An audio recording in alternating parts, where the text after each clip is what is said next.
Baik, kita kembali lagi di kuliah oral medicine. Kita masih bicara tentang lesi mukosa oral. Ini adalah bagian ketiga atau bagian terakhir gitu ya. Semoga kalian masih kuat dan masih semangat karena memang mukosa oral ini sangat banyak gitu ya. Saya yakin sebenarnya 3 kali pertemuan juga tidak cukup gitu ya untuk membahas seluruh lesi mukosa oral gitu ya. Tapi setidaknya ini bisa memberi gambaran tentang lesi-lesi yang mungkin nanti akan bisa dijumpai di dalam rongga mulut.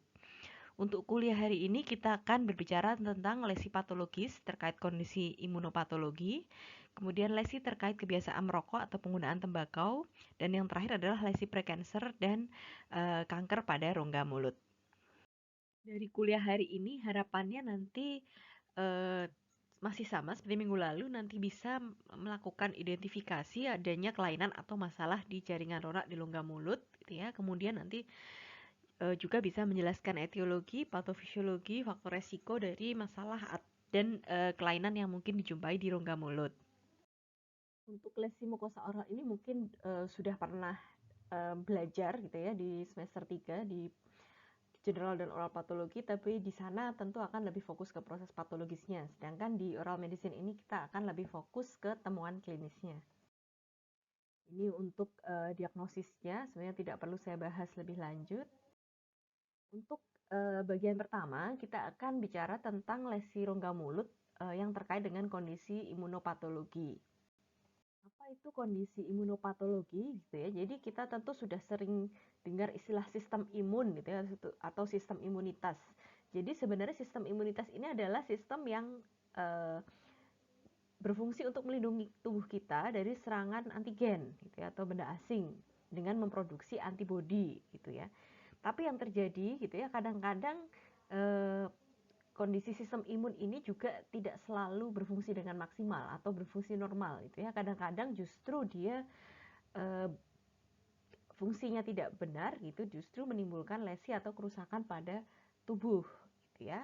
Apa saja yang termasuk kondisi imunopatologi? Yang pertama adalah hipersensitivitas atau alergi gitu ya. Kemudian autoimun, dan yang ketiga adalah imunodefisiensi atau penurunan sistem imun. Kita bicara sedikit di sini tentang hipersensitivitas atau alergi gitu ya.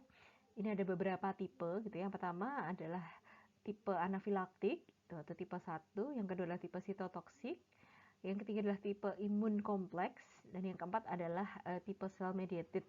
Ya, nanti masing-masing ini akan menimbulkan dampak yang berbeda atau manifestasi oral yang berbeda gitu ya. Sedangkan untuk bagaimana kita mengakses klien dengan kondisi ini nanti akan ada di kuliah di bagian akhir tentang asesmen komprehensif klien gitu ya. Berikut adalah contoh kejadian dari reaksi hipersensitivitas sendiri gitu ya. Kalau tipe 1 contohnya paling mudah asma gitu ya. Apabila terpapar oleh alergen maka asma itu kumat. Yang kedua adalah tipe sitotoksik, contohnya adalah pada penyakit autoimun hemolytic anemia. Kemudian yang tipe 3 itu biasanya pada penyakit autoimun, contohnya seperti SLE atau systemic lupus erythematosus, di mana SLE ini juga kadang-kadang bisa menimbulkan manifestasi di rongga mulut. Kemudian yang tipe 4 atau cell mediated itu nanti salah satu ciri khasnya adalah dia menimbulkan jaringan granulasi gitu ya, sehingga proses patogenesisnya mirip seperti tuberkulosis gitu ya, adanya jaringan granulasi.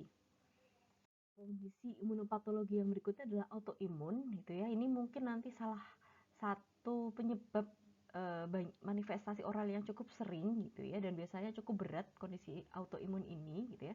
Jadi kondisi autoimun ini awalnya adalah sistem tubuh, sistem imunitas tubuh yang awalnya didesain untuk dia mengenali mana sistem tubuh, mana antigen gitu ya, dia akan mengalami gangguan fungsi gitu ya, di mana dia nanti akan memperlakukan uh, tubuh sel tubuh itu sebagai antigen gitu ya, sehingga akan menimbulkan kerusakan langsung gitu ya pada jaringan di tubuh gitu ya. Dan paling sering nanti autoimun itu memang mengenai jaringan ikat gitu, sehingga uh, disebut juga adalah penyakit-penyakit jaringan ikat. Kondisi terakhir dari imunopatologi adalah kondisi imunodefisiensi gitu ya, di mana Di sini adanya penurunan fungsi atau jumlah sel-sel yang berperan sebagai sistem imun gitu ya. Paling banyak memang adalah sel darah putih gitu ya. Kondisi ini bisa kongenital maupun dapatan gitu ya. Kalau kongenital ini berarti kelainannya dapat sejak lahir ya. Saya nanti ditandai sejak anak-anak dia memang sering terkena infeksi gitu ya. Sedangkan acquired ini yang paling terkenal dan tentu kalian tahu adalah AIDS gitu ya. Kondisi dapatan karena infeksi virus HIV gitu ya. Dan pada kondisi imunodefisiensi ini memang tandanya adalah dia akan meningkatnya resiko infeksi gitu ya, karena berkurangnya daya tahan tubuh. Dan berikutnya yang juga meningkat adalah kejadian neoplasma. Yang nanti neoplasma apabila tidak terkendali akan mengarah ke keganasan atau cancer. Untuk lesi pertama, ini adalah contoh dari kondisi hipersensitivitas atau alergi gitu ya, dimana ini masuk ke tipe 1, sehingga ini relatif cepat gitu ya, ditandai dengan adanya pembesaran mukosa dan jaringan ikat di bawahnya. Paling sering adalah bibir gitu ya, jadi bibir tampak jontor gitu ya, tampak membesar. Biasanya bisa misalnya ada produk kosmetik tertentu yang tidak sesuai, tidak cocok, itu dia akan langsung menyebabkan adanya pembesaran pada bibir. Namun apabila kontaknya dihilangkan, itu kondisi ini juga akan menghilang. Untuk angioedema, bagaimana kita mendiagnosis? Biasanya berdasarkan tampakan klinisnya gitu ya, dan tentu saja dari riwayat yang diceritakan pasien. Biasanya pasien tahu gitu, oh setelah saya pakai lipstik ini tiba-tiba membesar, atau setelah saya kontak dengan bahan ini bibir saya membesar. Sehingga dari situ kita bisa simpulkan bahwa ini adalah alergi. Kemudian apa yang harus dilakukan? Tentu kalau ada suatu bahan dicurigai itu sebagai alergennya, ya itu dihindarkan. Kemudian untuk medikasinya bisa diberi antihistamin gitu ya. Antihistamin ini adalah untuk mengurangi reaksi alerginya. Angioedema ini biasanya tidak berat gitu ya. Artinya kalau cuma hanya bibir tidak bermasalah. Yang bahaya adalah kalau dia sampai menyerang laring dan faring.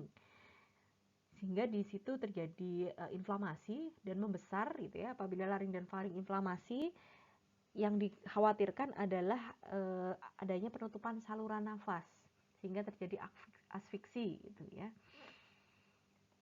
Untuk kondisi kedua ini mungkin jika dilihat sekilas secara klinis mirip sekali dengan angioedema gitu ya, namun ini berbeda. Ini adalah orofacial granulomatosis gitu ya.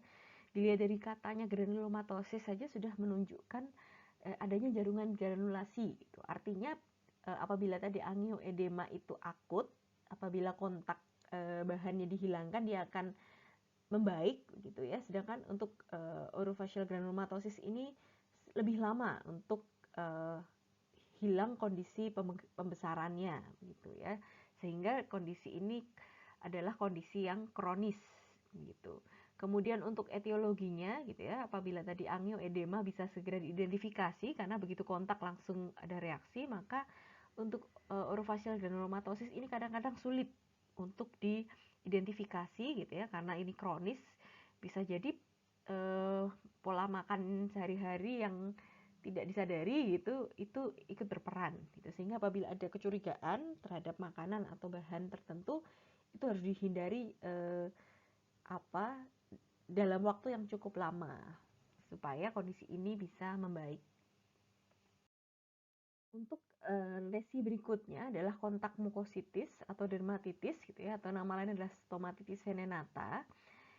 Lesi ini seperti namanya gitu ya, jadi akan ada peradangan pada mukosa, atau kalau dermatitis itu pada kulit, di mana ini adalah langsung di area di mana alergen itu berkontak gitu ya.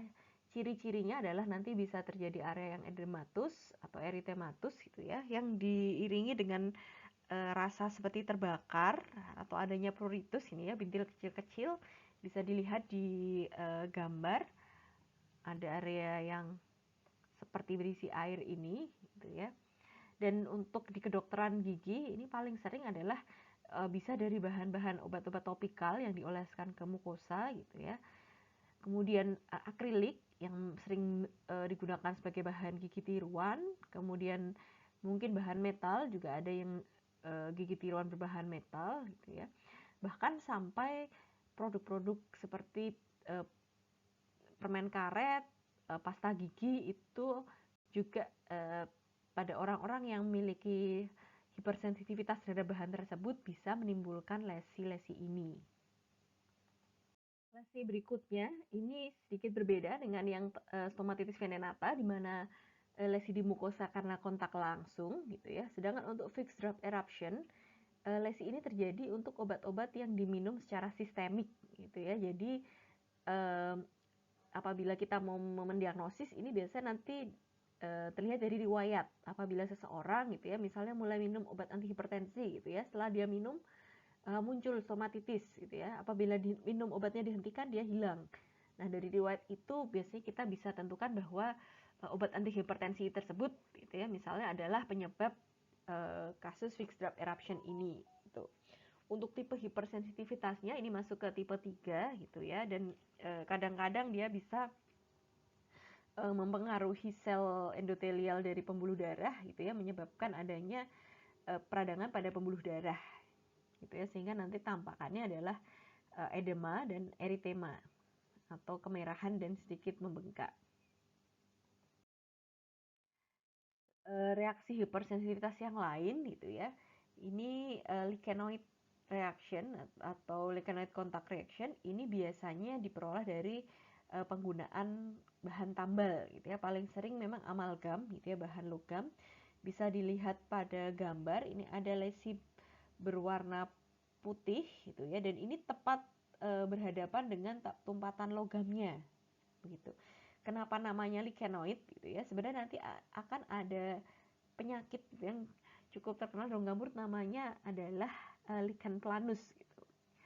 Lichen planus ini sistemik, sedangkan untuk lichenoid ini biasanya dia lesinya lokal saja gitu ya, di mana area mukosa yang berkontak dengan tumpatan logam gitu ya. Sehingga cara mendiagnosisnya kita perlu melihat apakah di sekitar lesi ini memang ada kontak dengan material tertentu gitu ya. Bisa kita lihat pada gambar ini tepat sekali di depan lesinya ada tumpatan amalgam. Yang berikutnya ini penyakit yang paling sering gitu ya dijumpai di klinik IPM gitu ya, adalah RAS gitu ya, recurrent aphthostomatitis, atau bahasa Indonesianya mungkin ada yang menyebut dia SAR, stomatitis aphthosar recurrent gitu ya. Jadi ini biasanya banyak diderita oleh remaja putri, di mana ciri-cirinya adalah sariawan berulang gitu ya.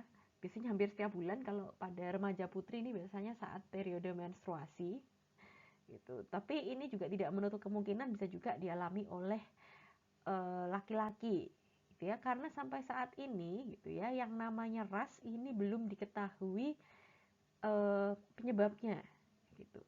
Dan biasanya diagnosis RAS itu ditegakkan untuk sariawan berulang minimal atau setidaknya dia episodenya 2 kali dalam setahun gitu. Jadi kalau hanya setahun sekali belum bisa dikategorikan RAS gitu. Biasanya harus minimal dalam setahun 2 kali. Namun pada kenyataannya biasanya hampir setiap bulan, terutama kalau itu terkait dengan siklus menstruasi. Namun sebenarnya siklus menstruasi juga belum bisa dikatakan sebagai penyebabnya gitu ya. Ada banyak penyebab lain, salah satunya terkait genetik gitu ya. Jadi pada beberapa penderita RAS itu ternyata riwayat keluarganya juga ada yang menderita kondisi yang sama gitu. Sehingga perlu ditanya apakah ada keluarga dengan hubungan langsung, misalnya orang tua gitu ya, memiliki lesi seperti ini. Untuk bentukan lesinya ini biasanya lesinya itu kecil gitu ya, bentuknya cukup untuk ulkus dia cukup bagus, artinya dia tidak irregular, karena biasanya tidak selalu dihului trauma gitu ya, tahu-tahu muncul. Kemudian tepinya masih kemerahan ya, karena ini lesinya akut, dan biasanya nanti sebenarnya sembuh dalam waktu yang cukup singkat, 7 sampai 14 hari. Dan ini memang lebih sering pada perempuan. Terkait lokasinya itu ya, RAS ini sebenarnya bisa di mana saja di rongga mulut gitu ya. Dia relatif berpindah-pindah gitu ya, dari satu episode ke episode berikutnya sudah berubah lokasinya. Namun memang lebih mudah mengenai pada mukosa yang non keratinisasi dibandingkan mukosa-mukosa yang keratinisasi gitu ya. Karena mukosa keratinisasi ini memang secara nature dia lebih tebal. Kemudian walaupun belum diketahui secara pasti penyebabnya gitu ya, ada beberapa faktor yang dianggap berhubungan.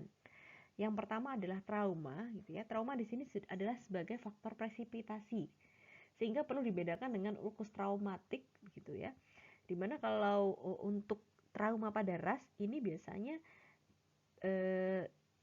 seseorang yang punya ras itu memang dia sudah punya kerentanan dahulu gitu ya, sehingga dengan trauma yang relatif ringan maka terjadilah ras ini gitu ya, sehingga perlu hati-hati menetapkan diagnosis ulkus traumatik pada seseorang yang memang punya ras gitu. Kita akan lebih cenderung diagnosisnya ke arah ras karena trauma sendiri juga merupakan faktor presipitasi dari ras.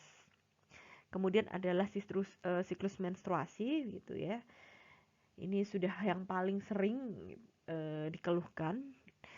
Berikutnya adalah tobacco cessation gitu ya. Ini yang menarik gitu ya. Biasanya kan kita selalu bilang rokok itu buruk gitu ya. Tapi gitu ya, pada orang-orang perokok gitu, ternyata rokok itu menjadi faktor protektif pada ras gitu. Jadi biasanya orang-orang perokok itu lebih jarang kena ras gitu ya. Dan pada saat kondisi dia berhenti merokok, itu biasanya justru episodenya muncul. Artinya saat berhenti merokok dia malah akan muncul kembali si ras ini gitu. Kemudian kondisi terakhir yang paling sering disalahkan atas kemunculan ras ini adalah emotional stress gitu ya. Walaupun ini juga mekanismenya masih menjadi perdebatan. Ada yang bilang ras itu mempengaruhi secara sistemik gitu ya. Ada juga yang mempengaruhi stres ini mempengaruhi para functional habit gitu ya, dimana tanpa sadar saat kita stres kita suka apa ya, otot-otot menjadi tegang, mungkin kita suka tidak sadar menggigit atau menimbulkan trauma di rongga mulut sehingga muncul sariawan. Untuk tipe ras ini ada 3 tipe gitu ya. Yang pertama adalah tipe minor, ini yang tipe paling sering dijumpai gitu ya. Dan apabila nanti ukuran sariawan atau ulkus yang dijumpai itu lebih dari 1 cm, maka dia akan digolongkan ke tipe mayor. Dan tipe terakhir atau tipe herpetiform ini adalah apabila sariawan atau ulkus yang muncul di rongga mulut itu dia kecil-kecil dan jumlahnya multiple gitu ya. Di mana itu menyerupai infeksi herpes virus gitu ya, sehingga namanya adalah herpetiform. Penyakit berikutnya yang masuk pada imunopatologi adalah Behcet disease gitu ya. Behcet disease ini adalah penyakit sistemik, artinya sebenarnya tidak hanya di rongga mulut, namun dia gambaran klinis di rongga mulutnya adalah menyerupai ras. Namun biasanya selain gambaran ulkus di rongga mulut, biasanya nanti ada juga ulkus di area anogenital gitu ya. Kemudian diiringi ada uveitis atau peradangan pada uvea. Kemudian juga ada inflamasi pada kulit dan bisa juga ditemukan kondisi lain seperti ada artritis, vaskulitis atau gangguan pada sistem saraf pusat. Berikut adalah kriteria untuk diagnosis dari Behcet disease gitu ya. Untuk kriteria pertama itu adalah adanya ulkus di rongga mulut yang berulang gitu ya. Ini menyerupai ras, baik itu bisa yang tipe minor, mayor maupun herpetiform gitu ya. Namun harus disertai setidaknya 2 dari temuan di bawah atau temuan lainnya. Itu pertama adanya ulkus di area genital gitu ya. Kemudian adanya lesi pada mata, bisa berupa uveitis gitu ya, atau gangguan pada penglihatan gitu ya. Kemudian bisa lesi pada kulit berupa nodul kemerahan atau gambaran seperti jerawat gitu ya. Dan untuk kriteria terakhir adalah bisa dilakukan tes patergi gitu ya. Jadi tes patergi ini lengan atas itu nanti ditusuk jarum steril, kemudian dilihat pola inflamasinya gitu ya pada 24 dan 48 jam. Dari situ nanti baru bisa ditegakkan diagnosis penyakit Behcet ini. Penyakit berikutnya dari imunopatologi adalah erythema multiforme atau EM gitu ya. Jadi ini adalah suatu penyakit gitu yang sebenarnya adalah self limited atau bisa sembuh sendiri, dan saat ini belum diketahui secara pasti penyebabnya, namun dicurigai adalah reaksi hipersensitivitas gitu. Dimana paling sering adalah dewasa muda dan lebih sering pada laki-laki dibandingkan perempuan. Salah satu ciri khas dari EM ini adalah adanya suatu lesi di kulit yang disebut sebagai target lesion gitu ya, atau bullseye lesion, dimana seperti papan panah, jadi lesi bulat dengan ada titik di tengahnya gitu. Dan 50% dari kasus EM ini berdasarkan studi epidemiologi adalah terkait dengan penggunaan medikasi.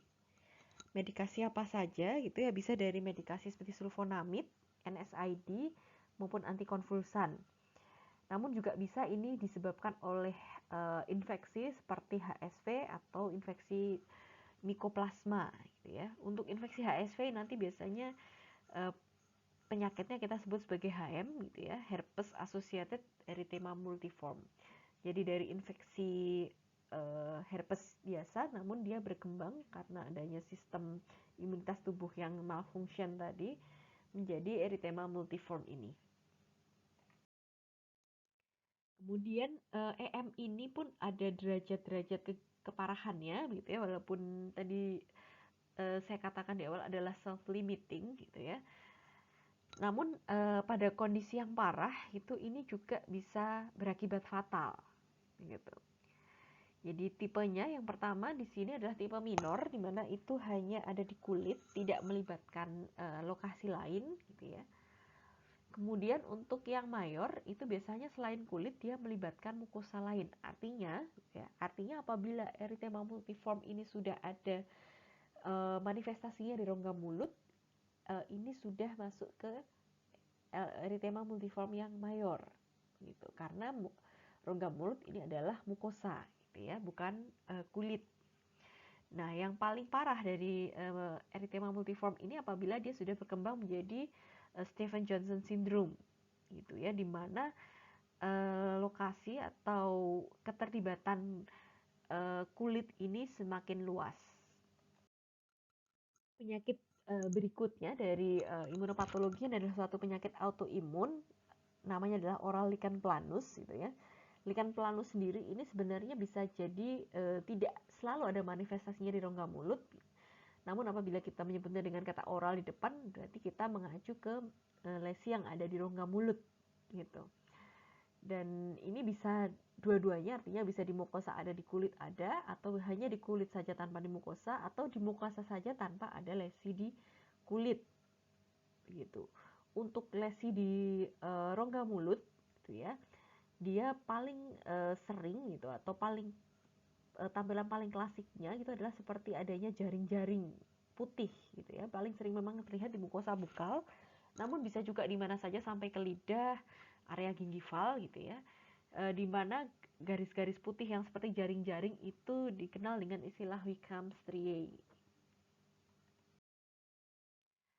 Kemudian selain tipe retikular tadi dengan gambaran klinis berupa Wickham striae gitu ya, OLP ini juga ada tipe lain yaitu tipe erosif, kemudian tipe bullous gitu ya, adanya berupa bula, dan bisa juga dia tidak terlalu spesifik, dia hanya seperti adanya desquamasi gingiva gitu ya.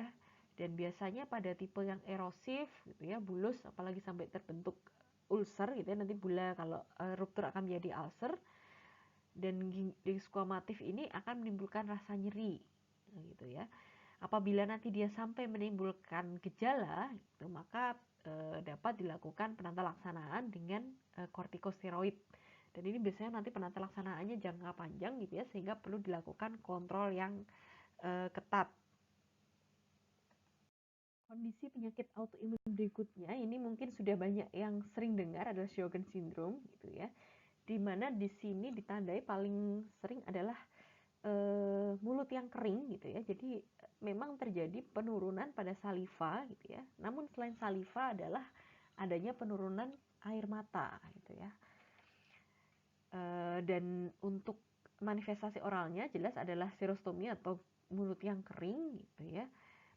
Dan dengan adanya mulut yang kering tentu akan bawa dampak berikut-berikutnya untuk gambar ini kita bisa lihat lidah jadi gundul gitu ya, papila-papilanya dia menghilang karena kondisi rongga mulut yang kering. Pada pasien Sjogren syndrome ini gitu ya, jadi karena adanya penurunan curah saliva gitu, maka bisa terlihat mukosa juga tampak kering gitu ya, bibir pecah-pecah gitu ya. Kemudian tadi lidah tampak gundul gitu ya. Dan yang perlu kita waspadai adalah dampak berikutnya adalah pasien jadi lebih rentan terhadap penyakit-penyakit di rongga mulut gitu ya, karena saliva adalah salah satu komponen pertahanan juga gitu ya. Penyakit-penyakit tersebut misalnya seperti karies, penyakit jaringan periodontal gitu ya, dan kandidiasis. Meskipun demikian, Sjogren syndrome ini biasanya tidak ada terapi khususnya. Jadi biasanya kita hanya mengobati atau merawat keluhannya gitu ya. Jadi apabila nanti keluhannya mulut sangat kering, mungkin medikasinya atau perawatannya hanya dengan memberikan semacam saliva substitute gitu ya, atau bahan untuk lubrikan atau pelumas rongga mulut. Penyakit autoimun berikutnya adalah Systemic Lupus Erythematosus gitu ya, atau SLE, di mana ini sama seperti autoimun yang lain gitu ya, belum benar-benar diketahui penyebabnya. Kemudian salah satu gambaran khasnya ini biasanya muncul di hidung, itu adalah ruam pada kulit gitu ya, yang kita sebut sebagai butterfly rash. Bisa dilihat di gambar gitu ya, apabila diamati dengan sungguh-sungguh akan tampak seperti kupu-kupu gitu ya. Walaupun kadang-kadang tidak selalu spesifik juga lesinya ini ya, bisa juga dia berupa bula, purpura gitu ya, discoid rash, vitiligo, bahkan berupa subkutan, nodul subkutan. Lalu bagaimana dengan lesi mukosa oralnya gitu ya? Ternyata tidak selalu orang dengan SLE akan mengalami manifestasi di rongga mulut gitu ya. Ini dikatakan hanya sekitar 25% pasien dengan discoid lupus erythematosus gitu ya, yang mengalami manifestasi di rongga mulut gitu ya. Lesi di rongga mulut bisa berupa apa gitu ya? Bisa berupa lesi erythematus, plak maupun erosi gitu ya. Bahkan bisa white striae gitu ya, menyerupai milik lichen planus tadi. Namun biasanya tidak sesimetris OLP tadi, oral lichen planus, atau Wickham striae-nya tadi. Untuk penyakit berikutnya dari autoimun adalah lesi pemphigus vulgaris gitu ya. Ini sama seperti penyakit autoimun yang lain, bisa juga mengenai kulit, artinya dia tidak hanya lokal di rongga mulut gitu ya. Dan biasanya nanti cirinya adalah terbentuknya vesikel atau bula intraepitelial gitu ya, terjadi proses akantolisis di mana adanya pemisahan dari sel epitel gitu ya. Dan dari bula atau vesikel yang terbentuk nantinya akan ruptur dan menimbulkan lesi ulcerasi yang cukup besar, dan ini biasanya akan dirasakan nyeri. Kemudian untuk ulkus yang terbentuk itu sangat bervariasi, jadi tergantung tadi vesikel atau bulanya yang terbentuk gitu ya. Dan apabila pada kondisi masih bula tadi, bisa kita lakukan tes namanya Nikolsky sign gitu ya, dimana apabila tadi ditekan maka akan ada perpindahan cairan gitu ya, karena tadi ada akantolisis atau ada pemisahan dari epitel. Jadi seolah-olah cairan itu bisa jalan gitu. Kemudian untuk lesi di kulit itu bisa bermacam-macam, bisa berupa lesi erythematus, vesikel, bula erosif, bahkan ulcerasi gitu ya. Kemudian untuk medikasinya ini hampir sama dengan lesi autoimun yang lain, adalah dengan kortikosteroid gitu ya, dan biasanya nanti pengobatannya sistemik atau kortikosteroidnya ini diminum. Lesi berikutnya adalah MMP atau mucous membrane pemphigoid gitu ya, yang dikenal juga sebagai cicatricial pemphigoid atau benign mucous membrane pemphigoid gitu ya. Ini juga berupa lesi autoimun kronis gitu ya. Ini bisa mengenai rongga mulut dan area tubuh lainnya seperti konjungtiva, genital gitu ya, dan kulit. Kemudian untuk lokasi yang paling sering adalah di gingiva gitu ya, sehingga nanti akan tampak gingiva itu seperti mengelupas atau desquamatif gitu. untuk pengobatannya sama gitu ya dengan yang lain adalah dengan kortikosteroid.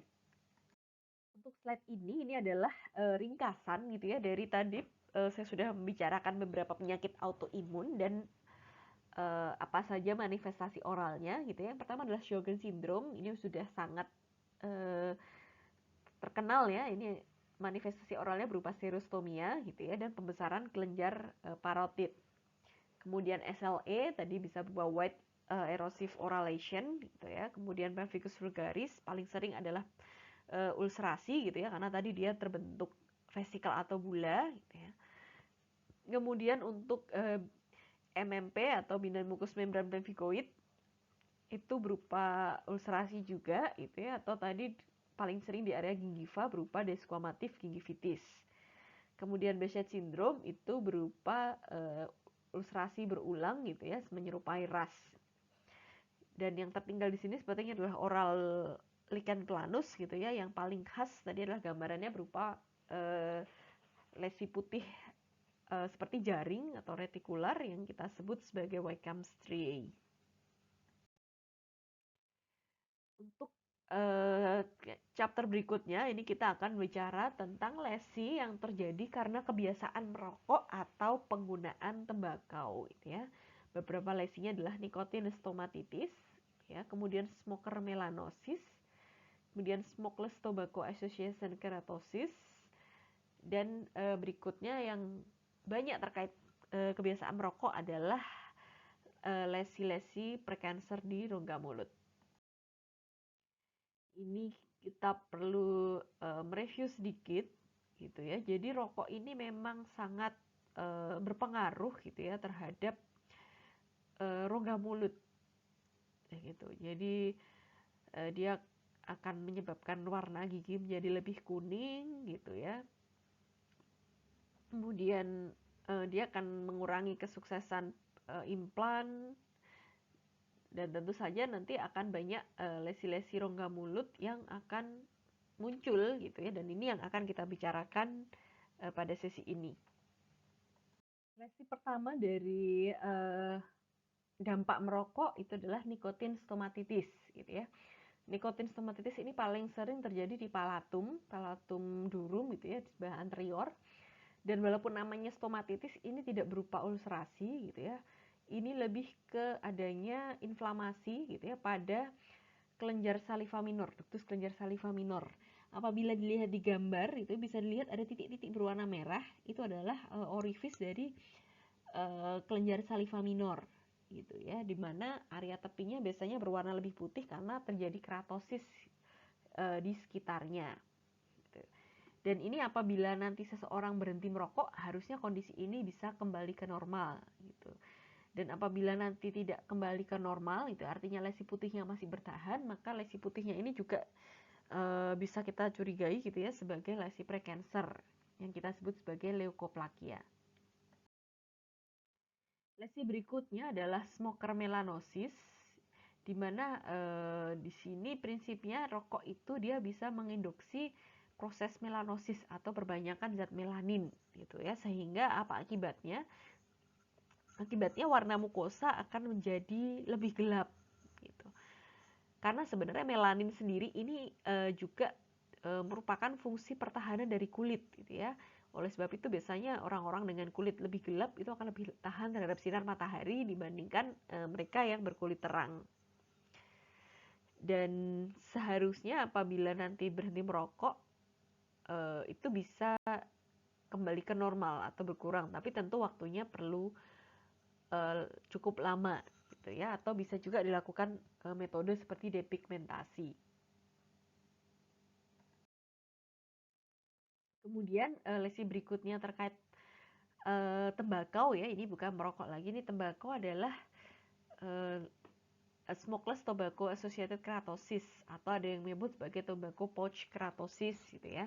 Ini biasanya pada individu yang suka nginang atau mengunyah tembakau gitu ya, di mana area mukosa gitu ya yang digunakan sebagai tempat menyimpan tembakau gitu ya saat mengunyah itu akan mengalami keratosis atau penebalan. Sehingga area paling sering adalah nanti mucobuccal fold gitu ya. Dan ini bisa dilihat pada gambar, ini ada lesi yang berwarna keputihan di area anterior.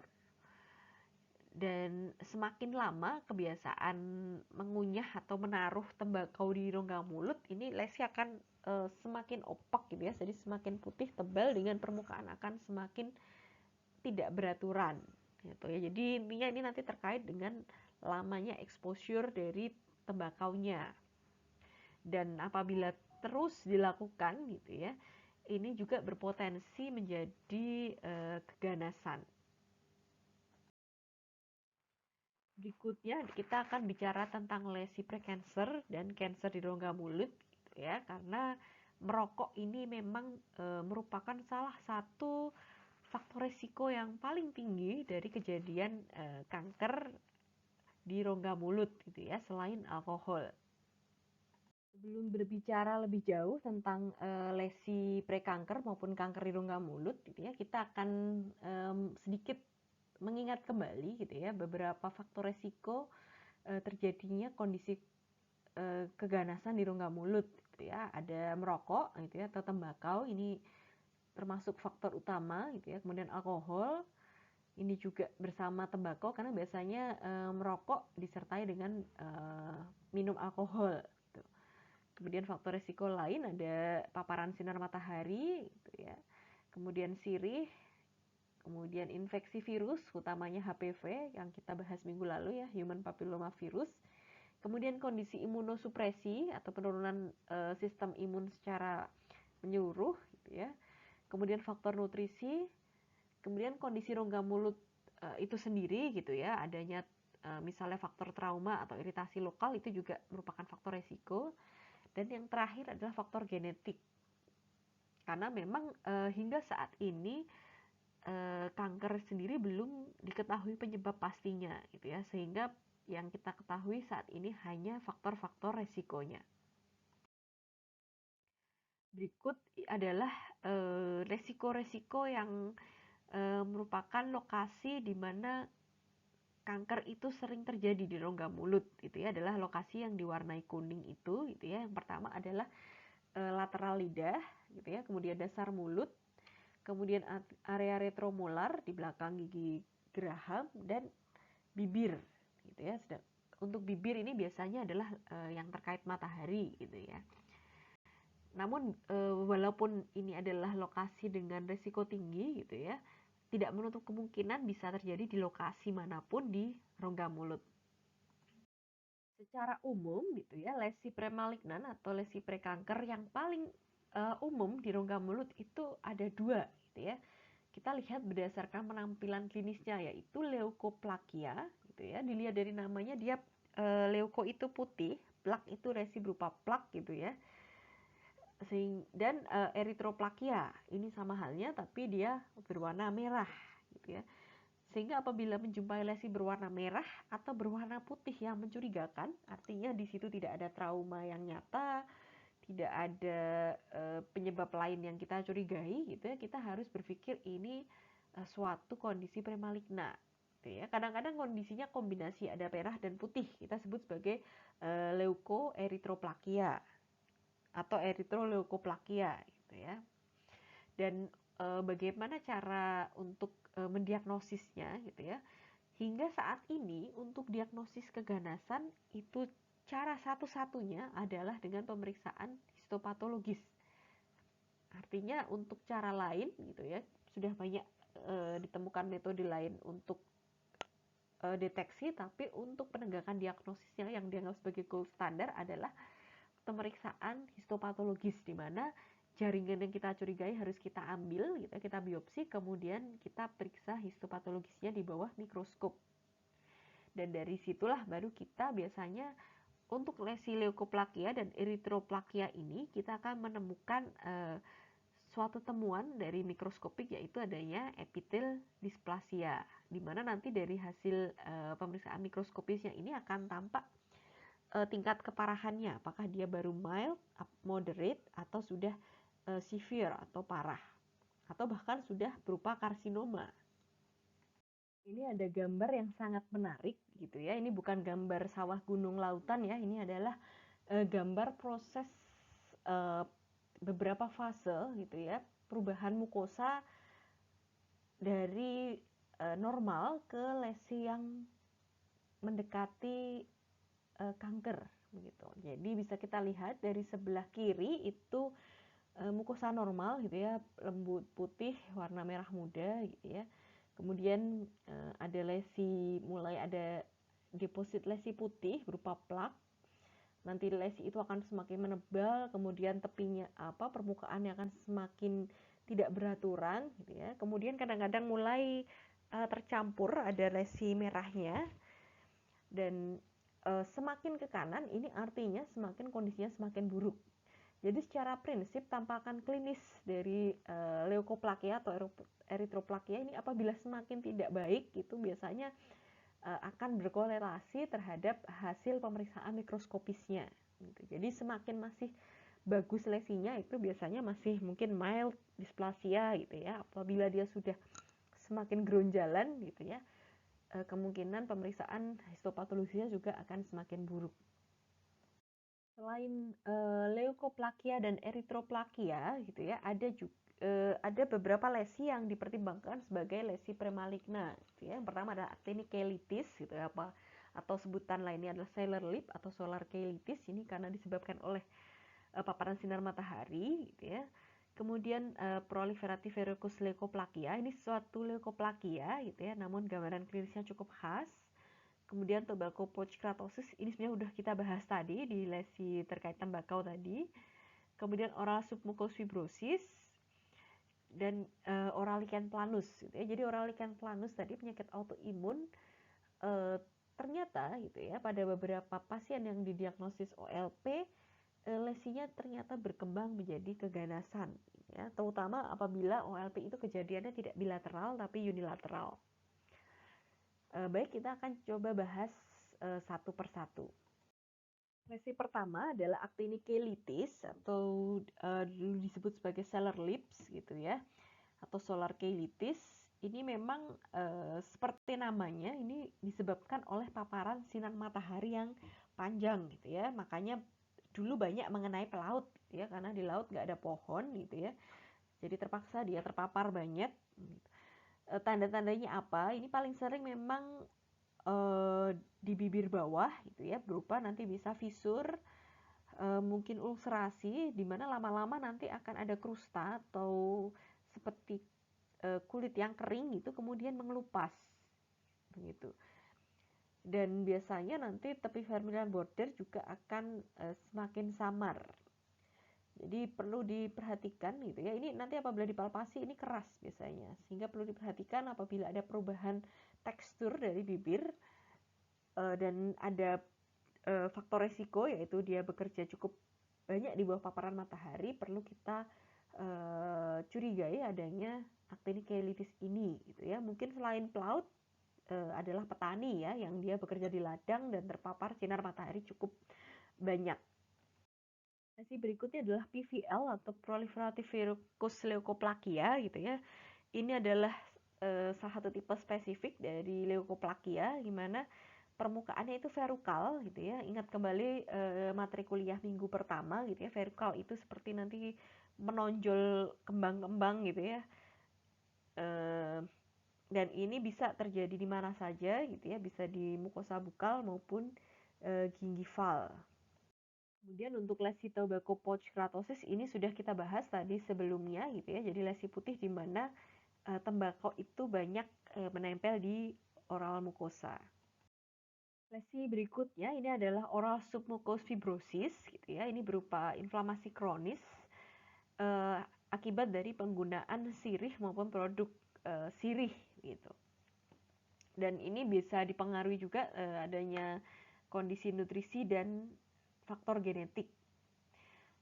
Apabila kita lihat namanya gitu ya, kalau lesi-lesi sebelumnya itu biasanya mengenai epitel, maka untuk oral submucous fibrosis ini lesi yang terkenal adalah di bawah mukosa, dan lesinya itu berupa adanya penebalan jaringan ikat sehingga namanya fibrosis. Akibatnya apa? Biasanya oral mukosa yang mengalami oral submucous fibrosis ini dia akan lebih kaku gitu ya, dimana pada kondisi yang parah dia akan bisa juga menyebabkan kesulitan membuka mulut atau trismus. Untuk terapinya gitu ya, selama ini adalah dengan injeksi steroid dan dengan pembedahan untuk mengurangi ini ya, jaringan fibrosnya gitu ya. Namun biasanya prognosisnya juga buruk. Namun prognosis ini juga sebenarnya ditentukan seberapa parah kondisi oral submucous fibrosis ini gitu ya. Apabila masih tahap awal gitu ya, belum terlalu tebal, mungkin masih lebih baik dibandingkan apabila sudah sampai terjadi penebalan, apalagi sudah menyebabkan trismus. Untuk oral lichen planus ini tadi juga sudah dibahas gitu ya. Yang paling sering tadi adalah Wickham striae gitu ya. Silahkan dicari bagaimana menulis Wickham striae gitu ya. Karena itu biasanya menjadi kata kunci dari oral lichen planus. Setelah kita bicara tentang lesi premalignan gitu ya, marilah kita sekarang mulai membahas lesi-lesi keganasan di rongga mulut. Ini jika kalian sudah belajar patologi tentu sudah sangat familiar dengan istilah karsinoma gitu ya. Apabila segala sesuatu sudah ada tempelannya karsinoma atau sarkoma, bisa dipastikan itu adalah lesi keganasan. Di mana karsinoma ini biasanya untuk penyebutan lesi-lesi yang permukaan. Sedangkan sarkoma itu adalah lesi-lesi yang organnya lebih dalam, seperti misalnya tulang gitu ya. Atau jaringan lain yang lokasinya di dalam. Untuk lesi keganasan di rongga mulut paling sering dan paling tinggi prevalensinya adalah squamous cell carcinoma gitu ya. Namun ada juga yang lain, ada verrucous carcinoma dan basal cell carcinoma. Ini ya, SCC gitu ya, atau carcinoma cell squamous itu memang lesi paling sering gitu ya yang mengenai rongga mulut. Dan ini apabila nanti berlanjut, artinya dia bisa menembus jaringan di bawah kulit gitu ya, di mana nanti ada limfonodi, ada pembuluh darah, itu dia bisa juga bermetastasis atau menyebar ke organ-organ lain. Dan lesinya paling sering berupa lesi ulceratif yang sedikit menonjol gitu ya. Dan ini bisa juga nanti merusak tulang, terutama nanti yang lesinya di gingiva atau yang di bawah mukosanya terdapat tulang gitu ya. Kalau di lidah, kebetulan lidah tidak bertulang gitu ya. Kemudian untuk lokasi ini bisa di mana saja gitu ya. Paling sering tadi adalah di lokasi yang kita bisa lihat berwarna kuning tadi gitu ya, seperti dasar mulut, lateral lidah gitu ya. Bisa juga di palatum lunak dan pilar tonsillaris. Untuk faktor resiko SCC sendiri gitu ya, paling banyak memang tembakau gitu ya, merokok gitu ya. Namun alkohol ini juga bisa, dan infeksi human papilloma virus. Kemudian untuk SCC gitu ya, apabila nanti dia sudah bermetastasis gitu ya, salah satu tanda yang bisa kita amati adalah nanti adanya pembesaran limfonodi gitu ya, dimana limfonodi itu biasanya membesar, kenyal, namun kalau ditekan tidak nyeri gitu ya. Jadi kita perlu hati-hati apabila menjumpai limfonodi yang membesar, kenyal tapi tidak nyeri. Ini saya coba gambar dengan pensil berwarna merah, semoga bisa terekam gitu ya. Ini apabila sudah sampai ada pembesaran seperti itu, biasanya sudah menunjukkan metastasis dari SCC. Ini gambaran skematik gitu ya, bagaimana proses dari suatu lesi yang displasi ringan hingga dia disebut karsinoma yang sudah invasif gitu ya. Gambaran A ini adalah displasi ringan, jadi sel-sel abnormalnya hanya sedikit gitu ya. Kemudian semakin banyak gitu ya. Untuk yang C ini dia sudah disebut karsinoma inside, atau dia sebenarnya sudah keganasan namun masih di tempat saja, artinya dia belum menabrak membran basal yang berwarna merah gitu ya. Dan gambar D ini adalah karsinoma yang sudah invasif karena dia sudah berhasil menembus membran basal. Nah, ini yang punya potensi jalan-jalan atau bermetastasis ke seluruh organ tubuh. Nah, untuk SCC sendiri, untuk memperkirakan keparahannya, kita mengikuti juga TNM staging gitu ya, di mana T itu tumor. Tumor ini menunjukkan pada besar lesi di rongga mulutnya, lesi primernya gitu ya. Kemudian N itu tadi ya, keterlibatan limfonodi gitu. Kita bisa lihat tadi apabila ada limfonodi yang teraba gitu ya, tapi tidak nyeri, kita harus hati-hati. Kemudian M itu menunjuk pada metastasis, ada atau tidak. Biasanya ini nanti dibuktikan secara klinis saat misalnya ditemuan keganasan di tempat lain atau dari gambaran radiograf. Untuk terapinya bagaimana gitu ya? Secara umum terapinya adalah dengan surgical atau pembedahan. Yang dibedah yang mana? Tentu lesi primernya di rongga mulut gitu ya. Ini apabila lesinya tadi masih inside gitu ya, karsinoma in situ tentu akan lebih mudah gitu. Sedangkan kalau lesinya dia sudah berhasil menembus membran basal gitu ya, pembedahan saja kadang tidak cukup gitu ya, sehingga harus diikuti oleh pemeriksaan yang sifatnya sistemik gitu ya, sehingga untuk mengejar sel yang tadi berlari-lari gitu ya, bisa dengan radiasi, terapi radiasi atau radioterapi ataupun kemoterapi gitu ya. Ini tergantung tadi stagingnya gitu ya. Apabila sudah ada metastasis tentu saja paling cocok sudah kemoterapi gitu ya. Tapi apabila invasif gitu ya, masih lokal sekitar leher kepala gitu, mungkin hanya bisa hanya dengan radioterapi kepala dan leher. Lesi keganasan berikutnya adalah verrucous carcinoma, itu nama lainnya adalah Snuff Deeper Cancer atau Ackermann's tumor gitu ya.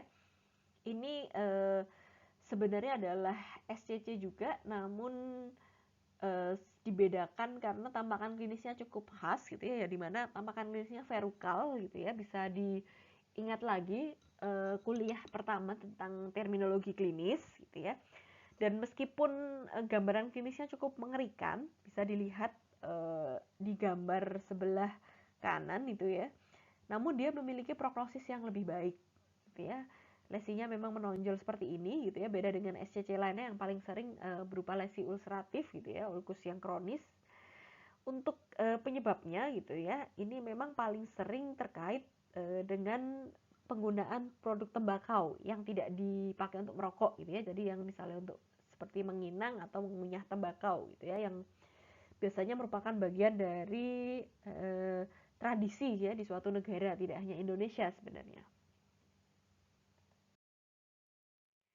Kemudian ini gambaran yang lebih mengerikan gitu ya. Semoga kalian tahan, kalau nggak ditutup saja pakai tangan. Ini gambarannya cukup ekstrim. Untuk mengobatinya bagaimana? Tentu adalah dengan kita lakukan pembedahan terhadap lesi tersebut. Dan kenapa prognosis dia lebih baik? Karena biasanya dia lebih jarang mengalami metastasis gitu ya. Sehingga apabila tidak mengalami metastasis, maka tidak perlu perawatan yang sifatnya sistemik. Itulah yang menyebabkan lesi ini memiliki prognosis lebih baik. Tapi tentu saja apabila tidak dilakukan perawatan yang tepat, ini juga bisa menimbulkan kerusakan yang lebih luas gitu ya. Ingat tadi SCC sendiri secara umum dia bisa menyebabkan kerusakan tulang. Pada gambar ini dia lesinya terjadi di palatum gitu ya. Bayangkan saja gitu apabila tulang di area palatum sudah rusak gitu. Sehingga mungkin setelah pembedahan pun akan ada rongga yang cukup besar gitu ya, sehingga perlu diisi suatu alat untuk menggantikan rongga yang besar itu.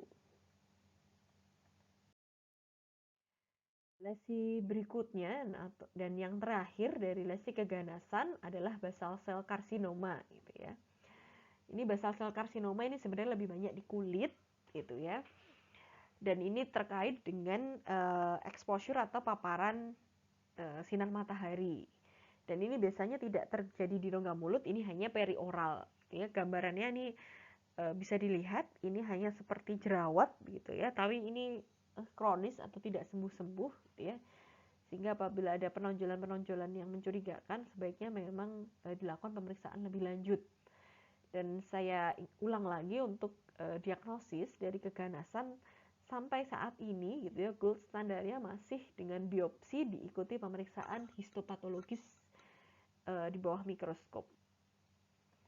Selain 3 lesi di atas gitu ya, ini ada lesi keganasan lain di rongga mulut gitu ya, tapi saya tidak akan membahas lebih lanjut ini karena ini kalau dibahas mungkin terlalu panjang dan ini tidak terlalu sering gitu ya. Memang paling sering tadi adalah SCC, squamous cell carcinoma gitu ya. Untuk lesi-lesi ini yang pertama adalah Kaposi sarkoma. Ini sempat saya singgung sepertinya minggu lalu saat membicarakan infeksi virus gitu ya. Ini banyak terjadi pada pasien HIV/AIDS gitu ya, dan ini diasosiasikan dengan virus human herpes virus 8. Yang kedua adalah malignan melanoma. Malignan melanoma ini bisa terjadi intraoral maupun perioral gitu ya. Ini berupa seperti tahi lalat gitu ya. Jadi hati-hati yang punya tahi lalat, terutama yang bentuknya semakin asimetri gitu ya, semakin menonjol gitu. Bisa jadi atau punya potensi itu melanoma itu berkembang menjadi suatu yang ganas. Yang berikutnya adalah osteosarkoma gitu ya, seperti namanya ini adalah keganasan pada tulang. Kita tidak bisa memungkiri rongga mulut juga akan salah satu strukturnya berupa tulang gitu ya. Jadi ini bisa jadi di tulang rahang gitu ya, terkena osteosarkoma sangat mungkin gitu ya. Walaupun biasanya osteosarkoma ini banyak terjadinya di tulang panjang gitu. Kemudian limfoma gitu ya. Dan yang tidak kalah penting gitu ya, bahwa kadang-kadang keganasan di rongga mulut itu juga bisa merupakan hasil metastasis dari keganasan di organ tubuh yang lain. Misalnya adanya keganasan di paru-paru, bermetastasisnya di rongga mulut gitu ya, sehingga kita perlu sekali untuk apabila kita menemukan sesuatu yang mencurigakan gitu, kita perlu melakukan asesmen itu secara menyeluruh. Baik, setelah kuliah tentang lesi mukosa oral 3 kali berturut-turut gitu ya, saya tahu kalian sampai muak gitu. Untuk pertemuan kali ini gitu ada kuis gitu ya, sehingga silahkan lihat di section kuliah ini dan silahkan dikerjakan kuisnya gitu ya. Semoga kalian tidak kejar tayang, jadi kuliah ini sudah dicicil tiap minggu sehingga dapat dengan mudah mengerjakan kuis yang telah saya siapkan. Silahkan dilihat di section kuis ya. Berikut adalah beberapa referensi yang saya gunakan, dan dengan kuliah ini gitu ya, maka pembicaraan kita tentang lesi mukosa oral sudah selesai gitu. Apabila ingin membaca lebih lanjut gitu ya, saya rekomendasikan untuk membaca buku-buku ini gitu ya, karena ini buku-buku yang isinya cukup lengkap untuk lesi-lesi rongga mulut. Karena saya yakin nanti kalau semakin kalian baca buku oral medicine ini, kalian bukan semakin jelas, akan semakin pusing gitu ya, karena kadang-kadang satu buku dengan buku lain itu kadang berbeda diagnosisnya. Tapi tidak masalah gitu ya, semoga itu bisa memperkaya kalian dan bisa memberi bekal saat nantinya kalian harus memeriksa rongga mulut klien, sehingga tidak hanya fokus pada gigi dan gigi gitu ya, atau gigi dan jaringan periodontal, namun juga bisa memperhatikan mukosa rongga mulut. Baik, untuk kuliah saya cukup sekian gitu ya.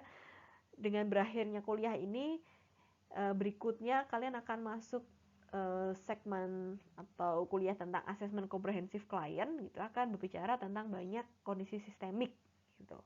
Dimana kadang-kadang kondisi sistemik juga memiliki manifestasi di rongga mulut. Baik, semoga apa yang saya jelaskan bisa memberi bekal gitu. Apabila masih ada pertanyaan, silahkan hubungi saya baik melalui forum diskusi di Elo ataupun jika kalian masih kebingungan bisa langsung kontak saya melalui WhatsApp. Baik, sekian dan terima kasih.